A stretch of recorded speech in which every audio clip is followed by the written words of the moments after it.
Ladies and gentlemen, boys and girls, gamers of all ages, welcome to the channel. My name is Silent Gamer and today we're checking out the Seahawk Mark 100, the premium vehicle in the German tech tree.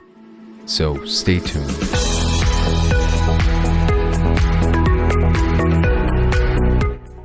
The premium Seahawk in the German tech tree. I'm currently on the dev server trying to see what's new, what's not, what's there, what's not there, what are the major changes, and I see this. Well, I heard about the British Seahawk. I don't care for it.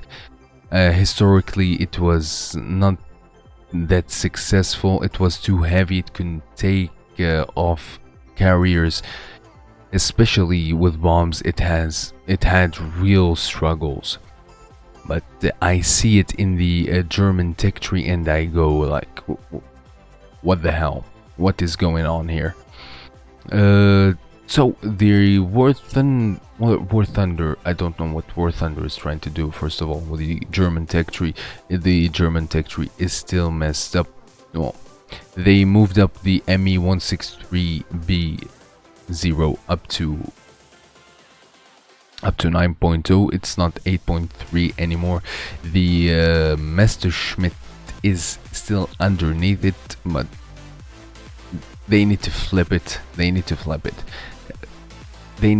it since it already began, because if a BF109K4 player cannot go in 8.0 directly, it needs to pass with 7.3, and now the ME262C1A and the C2B are in the same bracket. War Thunder, seriously, that's a shame, but we'll talk about that in another time. So the premium Seahawk, as the stat card says, it has a 20mm Hispanos for them with 600 rounds. The max speed on this plane is 919 kph at sea level. The turn time on it is 27 seconds, which is not that bad, to be quite honest, and the rate of climb is 25.9 seconds. Fellas, please keep in mind that these stats could change. This is the dev server. We don't know. Well, even the model of the plane itself, it could change. We do not know. So let's see what's distinguishing. What's distinguishing this plane at 7.7, which is this modification, the Mark 101 air-to-air missile. That's right, an AIM-9 at 7.7, an air-to-air missile at 7.7. At 7.7, you're going to face what? You're going to face the F2Hs maximum, B9, B70, 57s maximum, if it's going to be the armed one. At 7.7, let me tell you what you're going to face. At 7.7, you may face the F80. At 7.7, you may face the F3D. At 7.7, you may face the F84. At 7.7, you may face the MiG-9 in the German tech tree, the Yak-15 and the Yak-17, and the Yaks in general, except for the Yak-30. Maximum, you're going to be facing LA-15s and IL-28s, maybe even a TU-4. At the British side, you're going to be facing Vampires and Meteors and other attackers and the Canberras. At the Japanese, you're going to be facing the R2Y2. You get what I mean. The air-to-air missile at that low BR, it's not something that could happen. it could happen historically, yes, we agree upon that, but in this game, this plane with the aim line is going to wreck people easily. I don't know about its performance, so let's take it in a test flight with the AIM-9 missiles in a realistic battle, and we'll see how it goes. So this thing's cockpit is looking good. It's not bad. War Thunder has done a good job on the cockpit. I've always loved the British style of their cockpit. I feel it's comfortable. It's not exaggerated. It is simple. It is comfortable. As for the plane itself, well, it is not that bad, to be quite honest, as I'm seeing.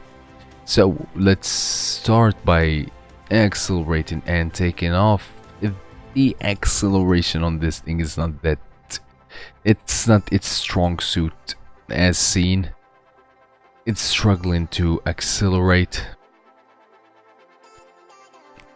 Me262s can out accelerate this thing 100% definitely.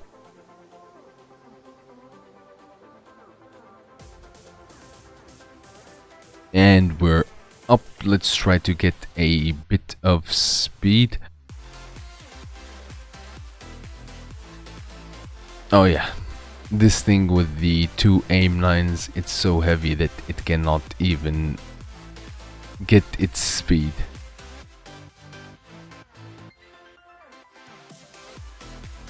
We're barely hitting 500 kph.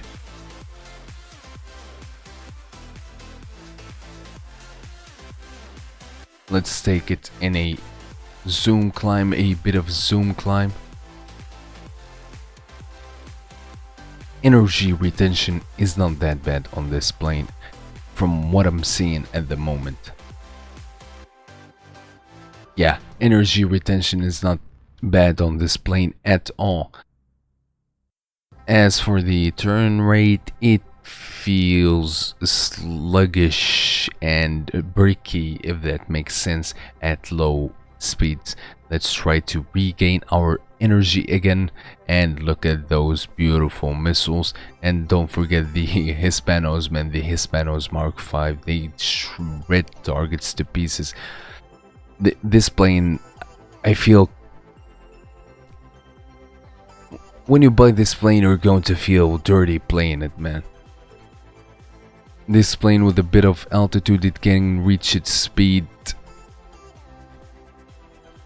Let's try to activate the rockets and shoot down the MiG-15.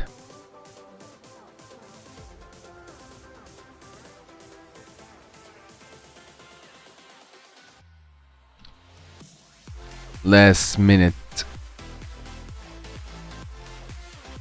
That was last minute there. It did not aim properly. It did not hit properly. Let's try this once more with the our test pilot Sergey is in the MiG-19. He's drinking his vodka. He's trying to test this new missile on him. Sergey, poor thing, he's going to die extremely soon.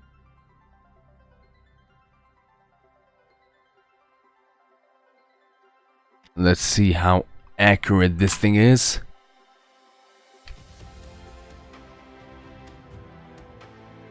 At 2 kilometers, this thing is accurate.